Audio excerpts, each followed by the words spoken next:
Okay, so welcome everybody to the second of the Front Garden Network meetings. And I'm going to tell you straight away that our new chair, Paul de Zylva, has been called away to a meeting with the government minister, Steve Reed, the environment minister. So that is why I am trying to admit everybody to the meeting and also chair it. But the good news is we got a lot of people here, so that's fantastic. I think we've got maybe over 20, 30 people now. So huge welcome to everybody and thank you so much for coming. And we've got some really amazing speakers today. If everybody could turn off their microphones and their videos as well, that would be great. Just for bandwidth, unless you're speaking, that would be really helpful. I just to let you know that due to not knowing that I was going to chair this meeting, I might have to pop out for 5 minutes at some point, in which case my colleague Annabelle Rutherford will be taking over temporarily. However, we should be all right. And a couple more people to admit. Admit everybody. So I'm going to first of all hand over to Dorothy and Anita, Dorothy Boswell and Anita Gracie. So they are going to introduce themselves and we're going to have a 10-minute talk-ish from them, and then we're going to have a 10-minute talk, another 10-minute talk from about a de-paving project. Sorry, just more people. This is amazing. Loads and loads of people. Great news. So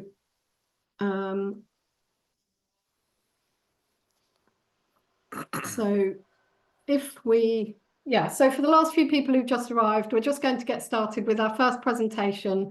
And due to the fact that our chair isn't here, I'm going to ask the speakers to introduce themselves because he was all organised to introduce everybody and I'm not. So take it away, Dorothy and Anita. Good morning. My name's Anita Gracie. I've been an Islington resident for about 50 years. I'm also chair of an organisation called Islington Gardeners, which Dorothy is also a member of. We are both members, as members of Islington Gardeners, we are both volunteer judges of the Islington in Bloom competition, which is an annual competition with many categories encouraging people to garden, whether it be community gardens, tree pits, balconies and so on. I worked for several years in Islington's community plant nursery, which is run by a charity on an estate in Tufnell Park. And that's where I suppose I got the bug for community gardening. Dorothy? Hi, yes. Well, this picture here with this lovely blue sky is actually the street I live in. And Anita and I both live in Islington. We've lived here for a long time. And we both happen to live in residential streets, which are right off the A1, which is the major route north out of London. So despite all the lovely greenery in the blue sky, it is like properly urban. And as you can see also, like many streets in London, it's also mainly a car park, despite the fact that only 40% of people in Islington have cars. I wanted to show you that it's terraced, it's got these lovely trees, but it's got a lot of cars. And London Borough of Islington has enormous social contrast between rich and poor. And in this street, which is about 110 terraced homes, even in one street, there's a combination of privately owned houses and flats, housing association flats, and council housing. And so it's a real sort of mixture, even though it might look as if each of the houses are sort of identical. Tree pits are very specific to streets. Islington has got lots of other community gardening opportunities, like forgotten corners and community gardens on estates, community centres in churches, and then there's the wonderful Octopus Community Nursery in Tufnell Park, which my colleague Anita used to work for. So what's a tree pit? Well, this is a tree pit. Here's another one. This is a new one. And this is a particularly lovely one. So something about Islington is that it's one of the most green deprived boroughs in London. It's also got an incredibly high density of population. And so in such a green deprived borough, it makes sense to try and make use of every inch of soil. And so that's what happens when you plant tree pits. This is, I think, the one outside my front door, which are several years old now. But now, all of these pictures, although Anita said we were judges, we are judges for Islington in Bloom, I got involved as the judge for Islington in Bloom because I'd read that part of the Islington biodiversity plan was to use the competition to encourage people to garden for wildlife and to encourage biodiversity. So we weren't interested in sort of fabulous lawns and things. We actually wanted to see things that, you know, which would attract pollinators and which would be good for wildlife. And in this one in particular, you can see, I mean, a lot of the things in there, you know, are basically weeds, but weeds are wildflowers, and, you know, weed is only a plant in the wrong place. So we're not looking at perfection, as you all see with some of the others. We're looking at actually putting some planting in where there wasn't any. Some more. These are all things which are brilliant because, you know, this is a geranium, a hardy geranium. They're thugs in gardens. Gardeners are really happy to give them away because, you know, they take over. So they're brilliant to put in a little, you know, a little space. And that's, I think, unusual because it's actually probably one of the few shrubs that was actually probably bought specially. Okay, so a few years ago, sorry, 2012, several years ago, I went to a talk by Naomi Schillinger, whose name's here, about a project that Islington had actually initiated in an area called the Blackstock Triangle, which is down near the Arsenal Stadium. And they basically gave the residents a bag of free compost and a packet of wildflower seeds. And out of that grew this sort of amazing community where people were planting their tree pits. They were also de-paving their front gardens. They were growing vegetables. They were meeting up every month and having cake while they did the maintenance. And I was so inspired by that the tree pit outside my door that I'd had my eye on for ages and thought, you know, it would be nice to plant something there. I kind of went ahead and did it. And unfortunately, this was a time when councils actually had some money, which they don't now. So it's sort of, it would be very difficult for the council to do something like that now, I think, because we know how strapped they are. But that experiment showed that how tree pits could provide all the benefits that councils want, which is building community, reducing loneliness, improving mental health, all those good things that gardening brings. And so I started doing it myself, and it's something that grew very quickly. You know, within years, other people started doing it. I want 1 in 7 houses. Somebody's microphone's on, I think. And we spread it to sort of all sorts of organisations. This, as I said, is not a particularly beautiful tree pit, but if you look in the background, you'll see that it's up right outside Arsenal Stadium. And this is a tree pit that we planted with some teenagers from the Arsenal Hub project. And the thing they loved about it is we had some tree surgeons along, and half of them wanted to be tree surgeons by the end of the day because they just thought the tree surgeon's gear was so cool, and the idea of hanging off a tree with a chainsaw was really appealing. This is something we did with a school, again with a local school, Beacon School in Tufnell Park, and that was in collaboration with Tufnell Park Community Nursery. Again, it's not necessarily beautiful, but it's green and it's encouraging kids to get involved, and it's just doing all those good things. And it'll be interesting to go back this year and see what it actually looks like. So the joy of residents the joy of tree pits for councils is that it's a really cost-free benefit for cash-strapped councils. It's the idea of a kind of necklace of tree pits across a very green deprived borough that benefits pollinators, it increases biodiversity, it looks beautiful, it creates community pride, and it's all based on something that local people have been doing for years as guerrilla gardening with little or no encouragement from the council. It's a real triumph of hope over experience in the face of dog litter, plant thieves, parking, and worst of all, the council's own contractors with their weed killer sprays and their trimmers. So the real challenge was actually getting the council to recognise the benefits of tree pit planting and clarifying how people could get involved. And so we realised that we needed to start talking to Islington Council. So this is where I come in. We've already had a relationship with Islington Council for a long time. I had been working for an organisation called Octopus, which is a network of community centres, and we'd had some funding from the council and been working in partnership with them. So I knew my way about the council. We weren't pushing at a closed door here.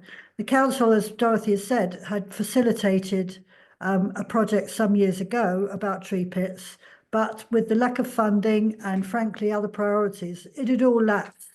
There was information on the website about how to go about planting a tree pit, but you couldn't find it. It was very poorly indexed. It literally was impossible to find.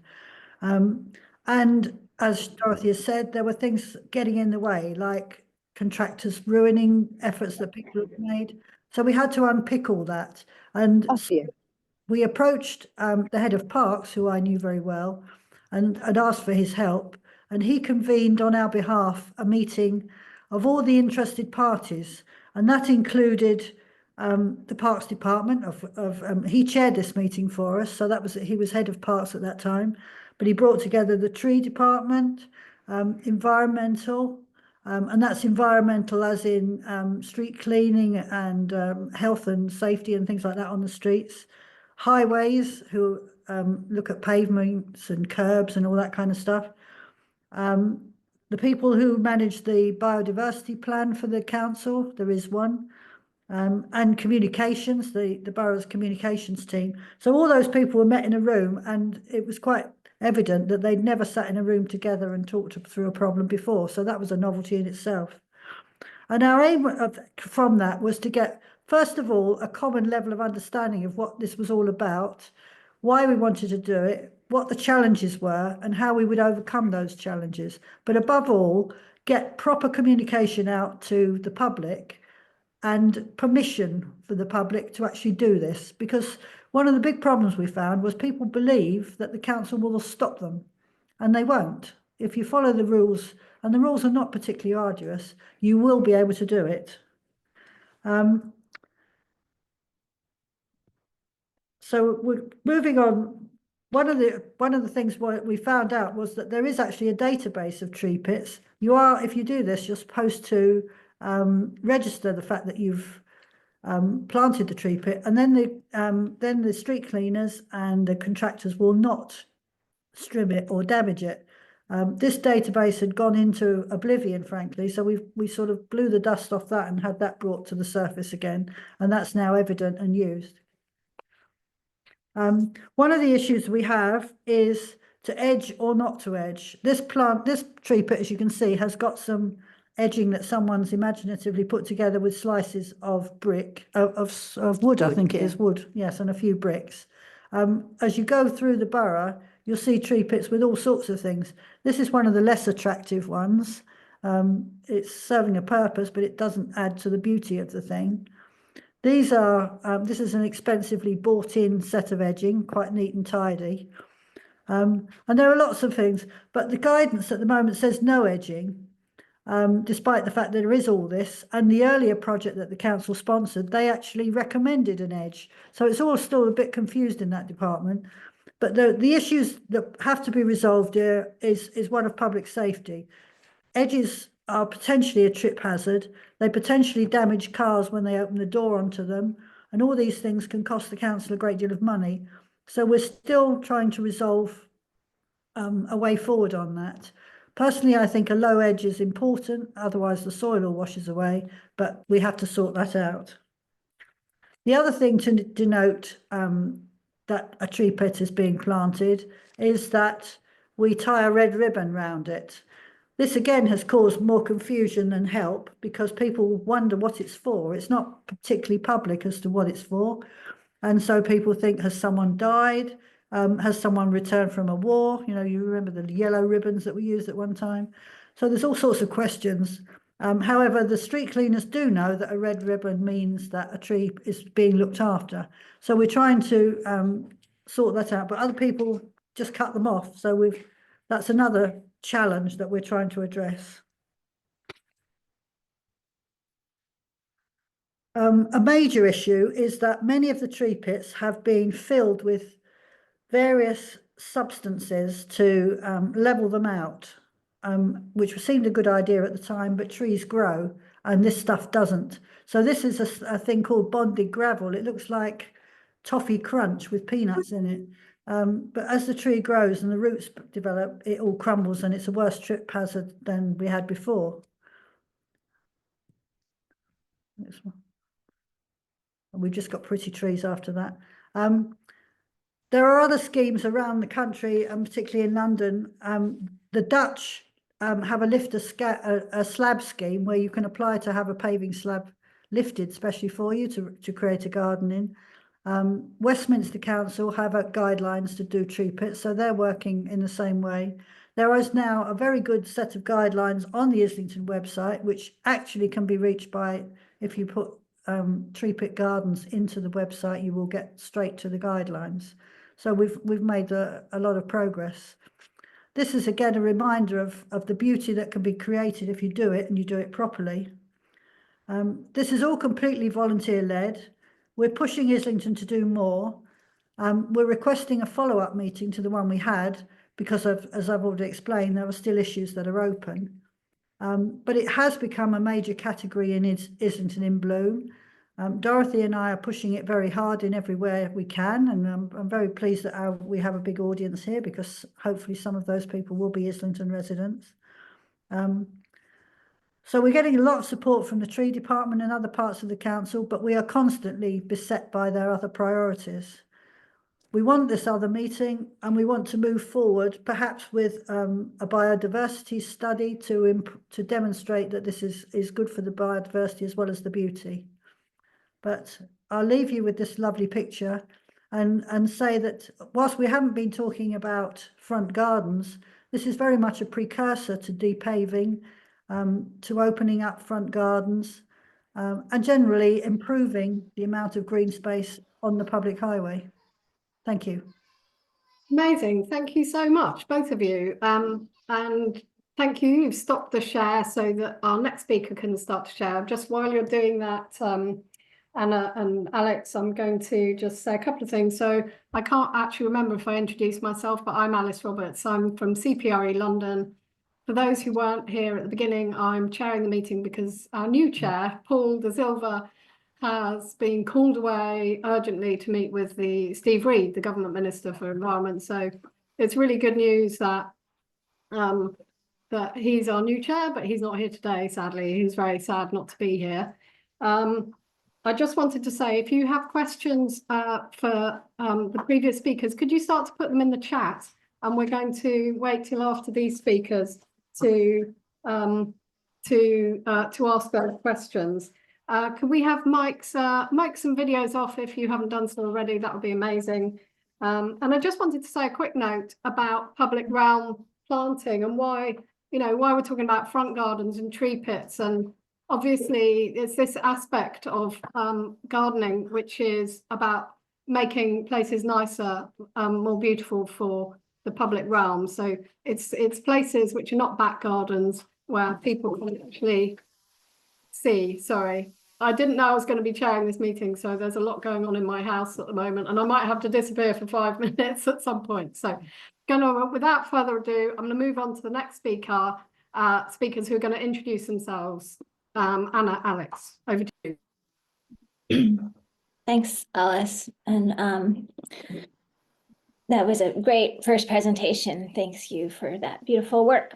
My name is Anna Hwang Colligan. I'm a landscape architect, and I also work with an organization in Southwark called Southwark Nature Action Volunteers. Alex, do you want to introduce yourself? Yeah, Hi, I'm Alex from Sterling Landscapes. I run a low carbon gardening and garden construction business. And I'm here to help answer questions about a de-paving project that we did with Anna. Thank you. And we kind of agreed that I am going to be the one blabbering on it, and then Alex is going to be there because he's the one who actually gets things done. So, so this is again just who we are, and what one of the things that we really like to do is just to de-pave things. So not only do we want to be part of this campaign to stop people from paving over their front gardens, but also to help people who might be facing a garden that has already been paved over, and what can you do about it?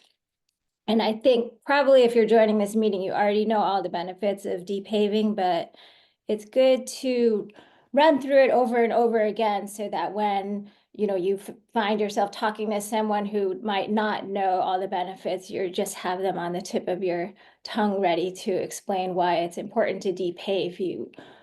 It gives us an opportunity to restore urban ecosystems and support biodiversity. It reduces flood risk. It improves water quality by removing pollutants. It reduces the urban heat island effect. It sequesters carbon. It helps us enjoy our time outdoors, which then increases active travel, which further reduces carbon emissions. So it's just a very powerful strategy for climate resilience and also for halting the biodiversity crisis. And again, here are those benefits. And I just don't get tired of talking about them to whoever I can talk to them about. And some pictures of some of the projects that we have been involved with. Sorry, okay. And here is our front garden project that we worked on. It's a residence with just a small front garden on Oxley Close, but which is in Bermondsey and Southwark. And we were excited to work on this project because the street is just one where everyone's front garden has been paved over, despite the fact that there's also plenty of street parking.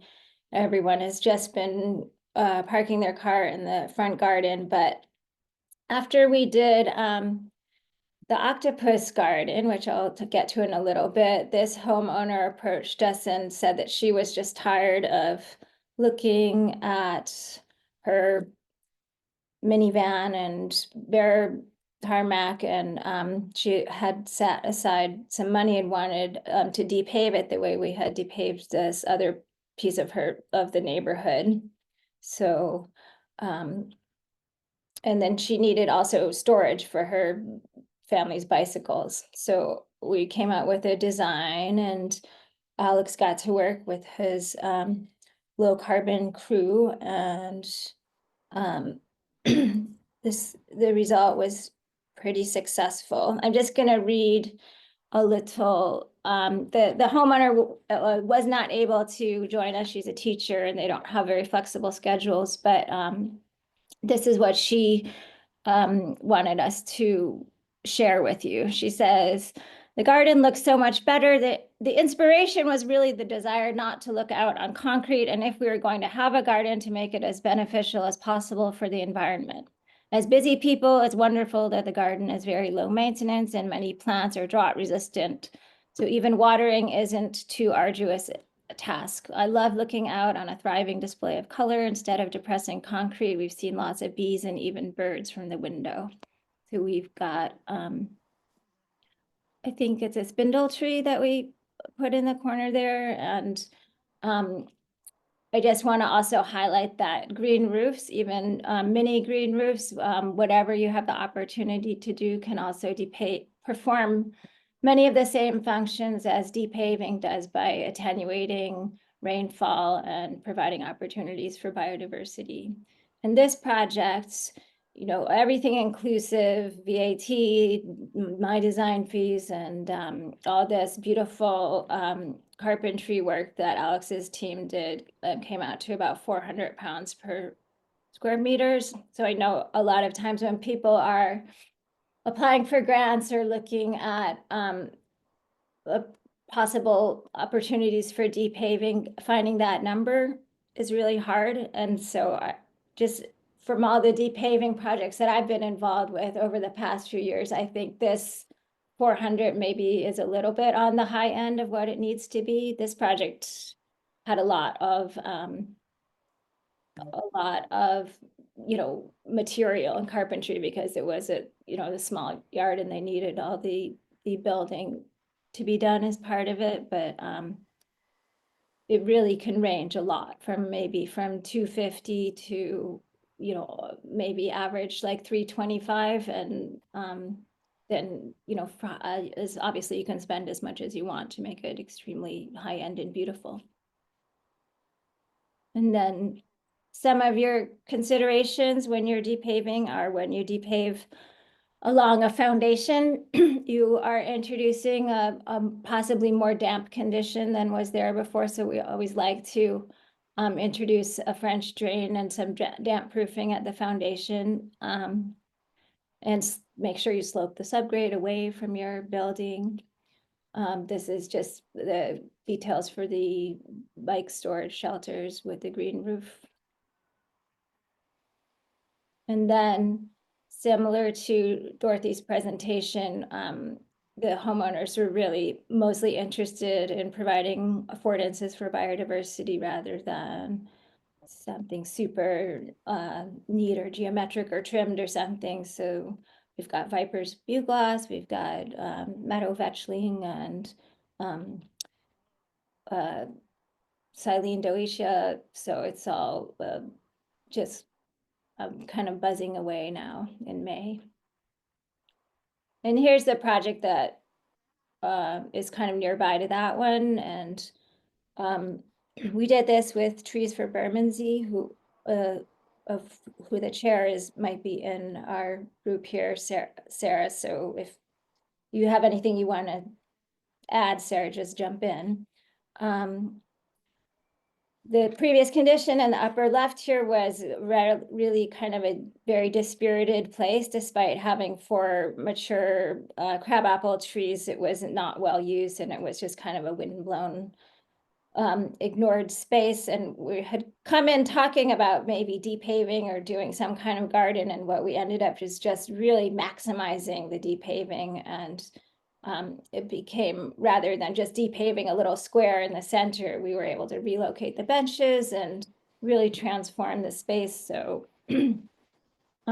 even without an available water source for watering, Sarah was able to set up a community rota and a Bowser for where like different people took turns watering all through like a horrible like month-long drought that we had in 2022, I think. And now the water, it really doesn't need watering at all, just a couple years later.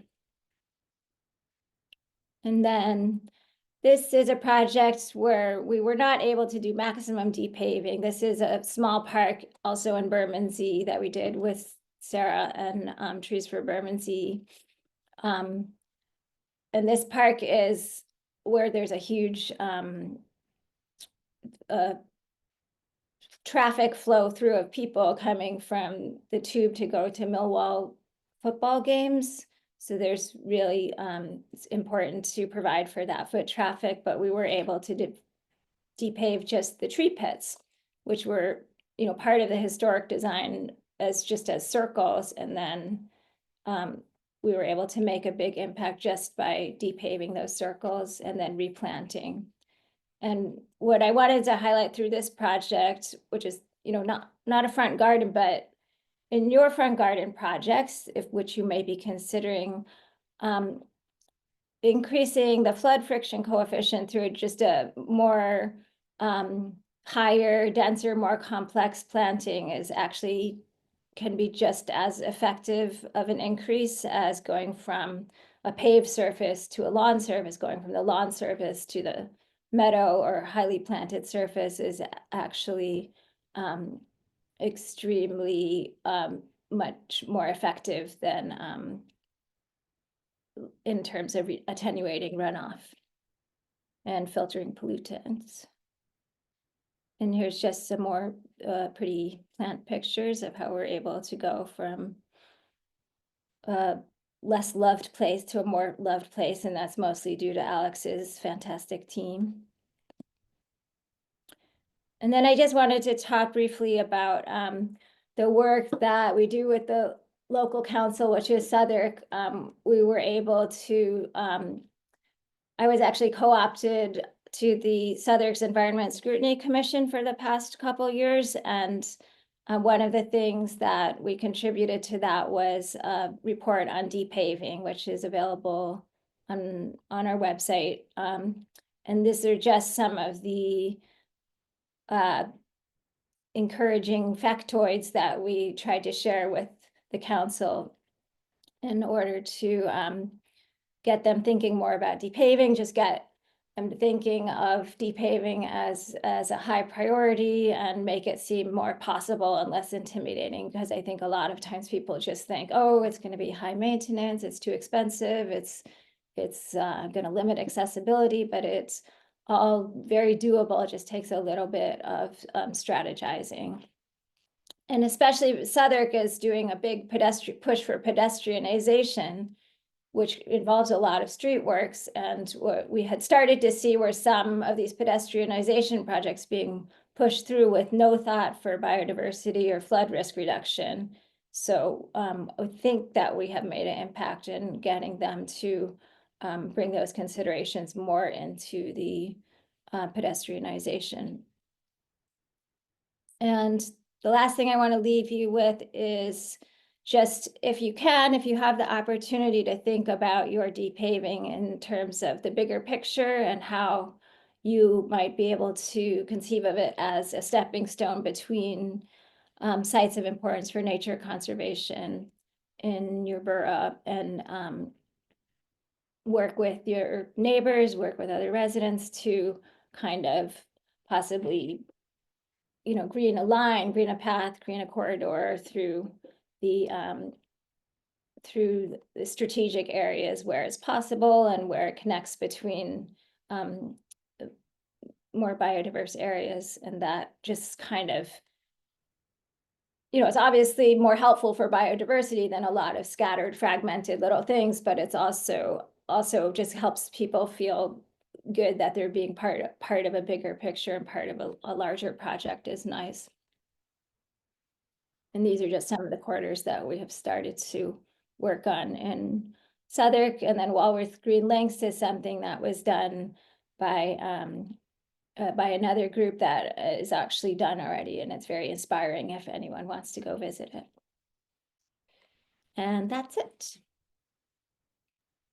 That's amazing, Anna. Thank you so much. And just every time I look at a paved over concreted front garden, I look at it desperate to bring out the the pickaxe now. And even like you say, when you go past a front garden that is actually just it's not paved, but it's or even a green space where it could have more interesting vegetation, and then the benefits could be so much more, both for water management or for biodiversity. And it's really quite simple stuff. Just trying to get that done is quite complex, or can be quite complex though. We've had quite a few comments in the chat, and I don't know if Annabelle, if you could start to, just while I'm just talking briefly, have a look at the questions, and if you could ask the questions to the participants, or just mention some of the comments. I noticed there was a comment about the red ribbon, and I did wonder about whether, Dorothy and Anita, you're thinking about putting a blue heart anywhere. So we had the presentation from the Blue Heart campaign. So that was a question that I had. And also I just wanted to say, just to kind of return to this idea of the public realm and front gardens, and the spaces that Anna was just talking about, and the fact that the council, may be doing pedestrianisation schemes, which are public realm schemes, without really thinking about the vegetation or the water runoff or the biodiversity potential for not paving certain areas. So that's really amazing to hear that you've been able to do that as well. And of course, tree pits align with this idea about public realm and front gardens being part of our public realm. So yeah, so it's just all been really interesting for me. So Annabelle, have you got anything there that you could ask? Off the chat. Yeah. Right. Well, I'm just having a quick look through. I mean, one question is, I mean, maybe Anna can answer this, is that somebody sees a lot of paving going on everywhere. For example, in Harrow Town Centre, when, you know, local councils must surely know that de-paving is a good idea. What do you have a view on that, Anna? Why there's so much paving going on all the time? Well, perhaps both of you, and then Dorothy and Anita, you could mention the Blue Heart or maybe answer my Blue Heart question as well. But Anna first, or Anna and Alex. Just why councils want to pave everything over, councils and developers. It's just, it's more predictable of an outcome and it's lower maintenance, or what they see as lower maintenance in the in the short term. In the long term, you wind up with something that's, you know, ugly and needs to be completely ripped up and replaced. But in the short term, they don't have to think about, you know, who's going to take care of the plants. But I always tell them, you know, that can be ameliorated by careful plant selection. And also what is starting to happen, what we saw them doing, I think it was in the City of London, was is building maintenance into the capital cost of the project, because a lot of funding is only supposed to be for capital improvements, but in I think it's in the city, they have started building 20 years of maintenance as part of that capital budget, and because they, you know, they have a strong commitment to everything looking really nice all the time and perfect and everything. So but it's a good model, anyways. You know, it does have to be thought about, maintenance, but I think that's the main reason why they don't do it. You just need to. What we've also been able to do is and that I think is starting to happen more, is that local community groups can sign a contract with the council and demonstrate commitment. I think our council asked for 3 signatories now for people who, you know, have some idea for greening, and then they say, oh, we'll take care of it. But, you know, the council just is starting to ask for like a more formalized commitment, so that it's not just one person having a passing idea and then jetting off somewhere else in a couple years or something. But it's a viable model also, just that, having that local authority community group partnership. It just needs, you know, it just needs to be taken in good faith. Thanks. Thanks, Anna. So coming back to Dorothy and Anita, just to ask the question about the Blue Heart, but also somebody's asked about how to deter dogs. Tips. Yeah, that's Adam. Yes, I saw that. Well, it's traditionally chili, but of course the thing about chili is that it hurts their noses. But what I've tried this year when I've planted things is malt vinegar. Just a squirt of malt vinegar puts them off. I think it's just such a strong scent. I just wanted to say something to add to what was just been said, because in Islington we have the Greener Together scheme, which is exactly something where people sign up for things. And in our community we were lucky enough to be awarded a parklet a couple of years ago through Greener Together, and I think about 4 of us had to sign a thing to say that we would take care of it. And we also we're meant to go on training courses, which we don't always necessarily go on, but we were all kind of fairly competent gardeners to begin with. But there is a lot of that, and I think certainly here in North London, I noticed that in Islington and neighbouring boroughs of Hackney and Camden, there are a lot of there's a lot of opening up of rain gardens and planting, and some of that is adopted by local people and some less so. And what's, you know, I'm less keen on, there's quite a lot of raised wooden beds as well, which have gone in, which I don't really kind of understand the point of. And again, you know, they need more watering.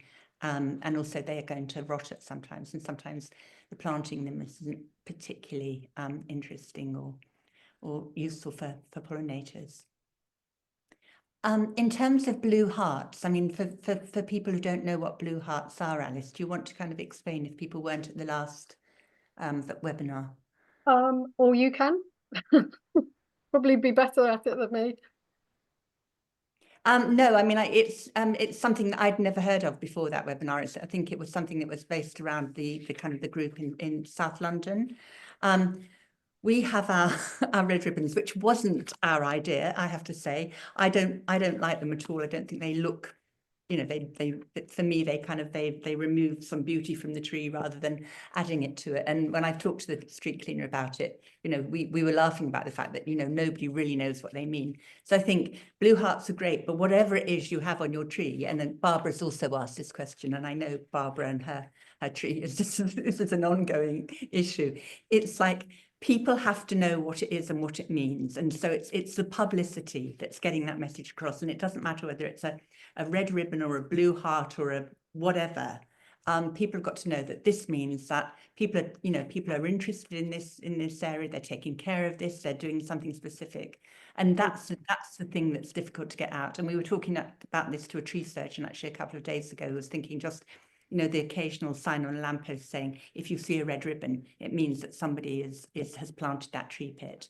You know. Thanks. Yeah, so just sorry, I should just say blue hearts, basically, if you hang a blue heart, it says on it, this front garden is being managed for biodiversity. So it may look a bit wild and it may look a bit rough and ready, but the blue heart explains why. So that's just briefly to say what I meant by that. So I was just wondering. Anyway, Annabelle, what else do you have there? Annabelle, do you have any other? Yeah, somebody was mentioning how a council used to provide grants for de-paving, and I seem to remember from an email exchange with Anna, who one of our speakers here, that it used to be Southwark Council that they did that for a while and then they stopped doing that. Is that correct, Anna? I think it was Lambeth tried to have a community de-paving support scheme, but I think that has gone by the wayside. So what we're down to now is, you know, just finding grants as they come up, which is different every year, it seems. But we've got Grow Back Greener from the GLA has done some grants, and Veolia has grants, and there's local authorities have their own grants. Southwark has Cleaner, Greener, Safer grants. So, but I think the good news is that the grant making people are starting to really understand de-paving more and value that and look for that. So if you can put together a credible proposal, then you have a good chance of getting something. Lambeth have actually got a really good new curbside scheme, which I think I only saw last week, but it's definitely worth Googling that. I don't know if anybody, I mean, I doubt if any councils are giving grants out for things like that, but it was a really interesting policy about, you know, all the different uses of curbside other than parking, which is, as we know, what most London curbsides are used for at the moment. In fact, we've actually done a blog on that, in fact, so it's on our website. So if people are interested, I can always dig that out and email it, where we're summarising the main aspects of that. In fact, there's a few of these curbside policies now popping up around London.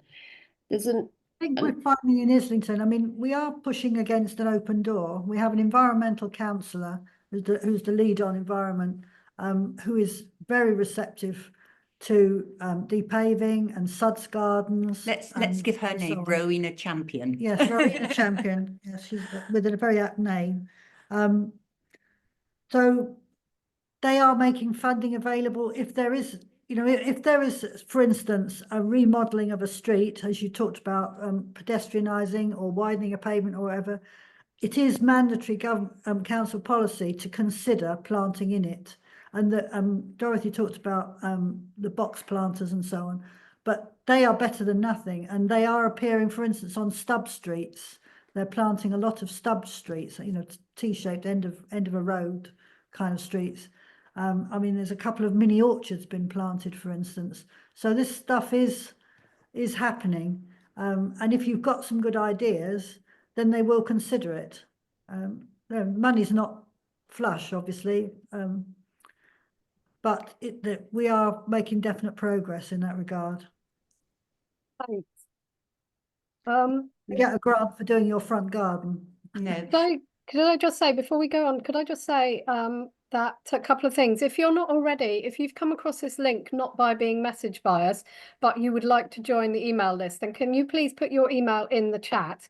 And the other thing is that I'm trying to post, I'm going to post the link to our page where we put everything on. So we'll put the slides on this afterwards.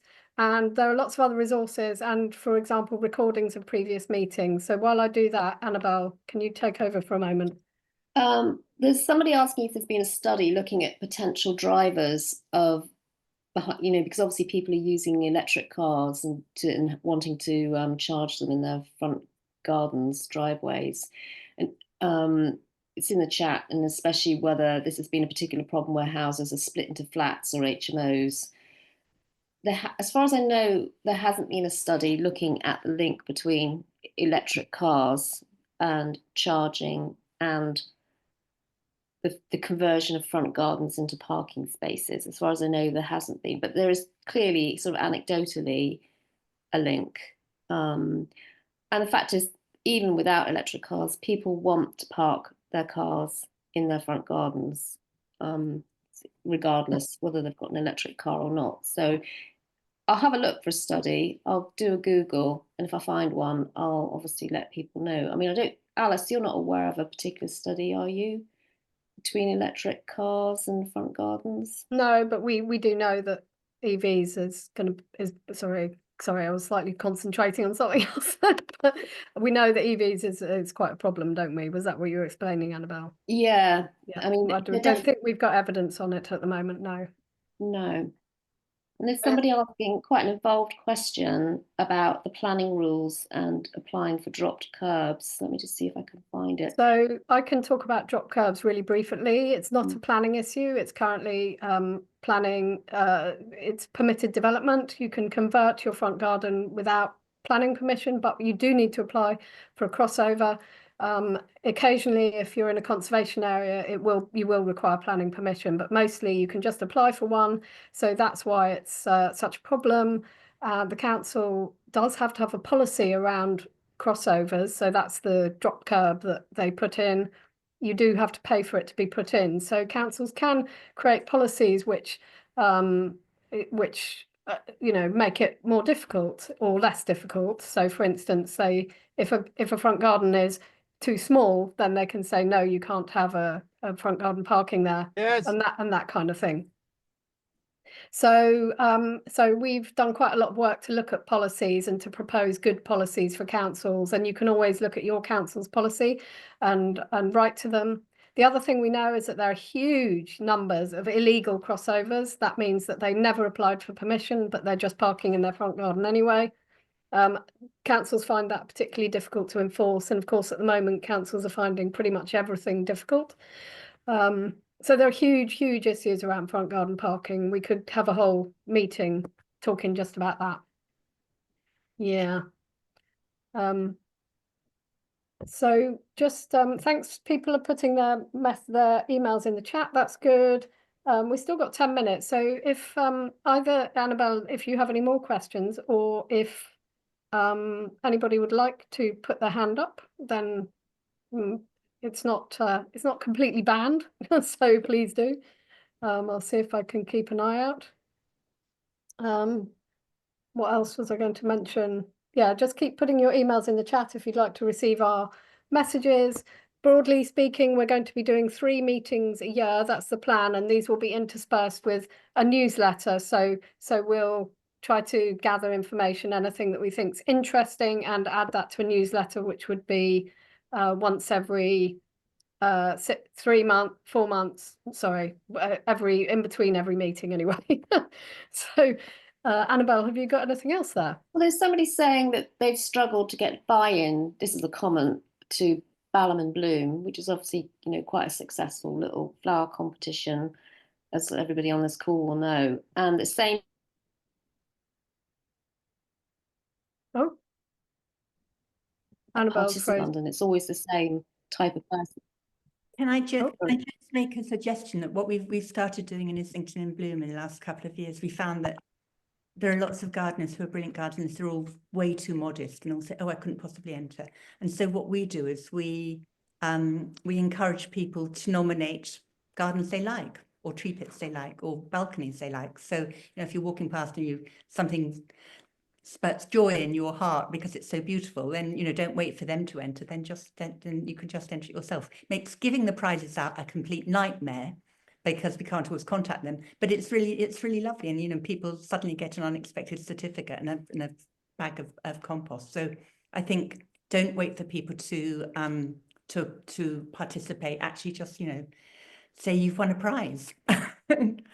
Well, in fact, somebody was actually making their own suggestion here, similar to what you've just said, Dorothy, about this is to do with the Highgate Society, where they basically give an award to the best local garden and give it some publicity in the newsletter or magazine, but they do get the garden owner's permission before doing, I presume, the publicity. So yeah, you're right, maybe taking the initiative is a good idea, but it is interesting though how local groups though, you know, for example, involved in guerrilla gardening or community gardening and whatever, it is always quite often the same people who are actually doing the work. I mean, do you find that, Dorothy, with your tree pits? I think it's the same with all volunteering work. Yes, yeah. And, you know, they're always hard to reach, and it's sort of fantastic when you do manage to reach them. But it's interesting because, I mean, in things like vegetable growing, there's been a huge sort of amount of interest in participation in vegetable growing from all sorts of different ethnic minorities, and that's, you know, and we had the Grow and Show for the first time at the Ecology Centre in Islington last autumn, which we're going to make a regular part of the Islington in Bloom competition. And it was amazing seeing some of the things that people were growing, which, you know, came from their countries, and we're a common crop there, and have now been brought here. Just quickly, somebody had said, does Alex, do you have anything to add to Anna's presentation? If you do, it would be really lovely to hear from you. And then Tamsin, you've got your hand up. Alex. I think the only thing I was going to add was in terms of the costs. That project, it had the bike stores, it had bin stores, it had green roofs, it had some really nice timber fencing that was grown in the UK. So I think those costs can be off-putting, and you know, the main thing is de-paving, and that can be as little as £50 a square metre. So, you know, and you can just sow wildflower seeds into broken concrete. You just need some enthusiasm and someone who break the concrete. Thanks. That's really helpful. I'm just realising now that I managed to get the council to dig up some concrete on the estate over the road, and I'm starting to realise that actually that was quite a feat. That you know, having to have paid for it would have been quite a problem. But anyway, Tamsin. Hello, can you hear me? Yes, okay. I was just going to echo the some of the comments that have been made about trying to get the collaboration going with the council, and if you can get one project to work where you can get the various departments to collaborate and you can get them all talking. And in Greenwich, we've had a very similar experience of them looking like they've never met each other before. But if you can actually get them all in the same room, particularly if you've got someone with the dedication and the determination to just keep going until they will all talk, that can be transformational in what you can then achieve. And if you can do it once, then they're that much more willing to consider the next project. And sometimes we've certainly had the situation where in the course of doing the first one, people have started looking at the next little corner over the road and going, what about that bit of land over there? And by the end of that morning of planting whips and, you know, spreading tree mulch and the other things that were going on, we'd got the agreement that we could have another meeting about the next little plot. And now that's on the cards to become a mini orchard. And it is kind of infectious once you've got that conversation going. If you could just get one example And then you've got, you know, local residents walking through and talking about how nice it's going to be and how much they're looking forward to it. And the councillors hear that happening. It's that much, yeah, you know, then you really do have the pushing against an open door, and it's really hard work the first time. But if you can get one going, it gets easier. That's really interesting, and it's just like, I love that idea of it being infectious, and I've had that experience myself as well. Just how you know, I started with a park clip, people walking by, people saying, oh, it's so lovely, we love it, and then started going over the road to the estate and digging up bits of scrubby land there, really scrub, nothing at all growing. And then the other day, you know, people pass and they say they get to know them. And then I was walking past the garden the other day and they said, oh, Alice, could you do next door's garden? I was like, I would really love to get my hands on it. It's not paved. It's just, there's literally nothing. It's just soil. And it turns out it's a housing association building. And of course, you know, they're not really looking after it very well. So I just thought, well, let's just do it, see what happens. Chuck some wildflower seed at it. So that's for the next project. But yeah, I completely agree that it's all really interesting about how things become infectious and how people really do love it, you know. And you get the occasional, very, very occasional, you know, moan about a car parking space being taken or something, but mostly it really is interesting how much people value the beauty of the public realm provided by front gardens and things in the road or on the pavement. We have to be a bit careful about pavements, but obviously, yeah, we've also had one of the trustees of the charity de-pave her front garden and leave an area where they could park a car. So I think it's on kind of packed gravel, but it's got things planted in it. And then she's shared the kind of images of what they've done and the plans of how they've done it, to try and encourage people that if you really need a parking space, you can do that, you know, with the biodiversity and without it becoming impermeable. So we're just coming up to 1:30. I'm not sure if anybody has any burning questions, then do put your hand up, but otherwise I will just start to close the meeting. Thank you so much. At one point we have 50 people in the meeting today, which is fantastic. We will keep going with the network. Thank you, a huge thank you to our speakers today for taking the time and the wonderful presentations, and hopefully you'll be okay for us to put them up on our page. Paul was very keen that we wanted to, Paul, our chair, who couldn't make it sadly, was very keen to mention that the London surface water strategy is out. It's got a name which I can't remember, and he's done a bit of detail looking at it, and front gardens and roads are very much part of that, and individual responsibility. So we'll send around something on that. We don't really have time now to go into that. Yeah, so I think that's everything, unless I've forgotten anything. Annabelle? No. Alice, where will this be available if people want to see the slides or the So I put everything onto the one page that we have. So I hope I posted it in the chat. There is a page in the chat, yeah. So if you go back, you should see me, but I can repost it now just in case nobody. Hang on. I think anybody who's, you know, they could just put their emails in the chat or email Alice directly with your email, and then we can just sort of grow the network. You know, we've probably now got over 100 or so people, and we're just trying to grow it. And if you know anybody who'd be interested in the network and the meetings, it'd be great, because I think we're all learning lots of really interesting things off different people. So the more people we can get involved, the better. So I've just posted the page again, but otherwise just Google CPRE London front gardens and you should come up with front gardens on the front line. And we tend to put everything on that page, so you can always look at that. We will of course make a note of all of your emails that you put in this today, and we'll add you to our list, and we'll get in touch with you with the next bulletin and the next meeting date. So I think that's everything, and thanks again to our speakers. If we can give them all a virtual clap, that'd be amazing, if anyone knows how to.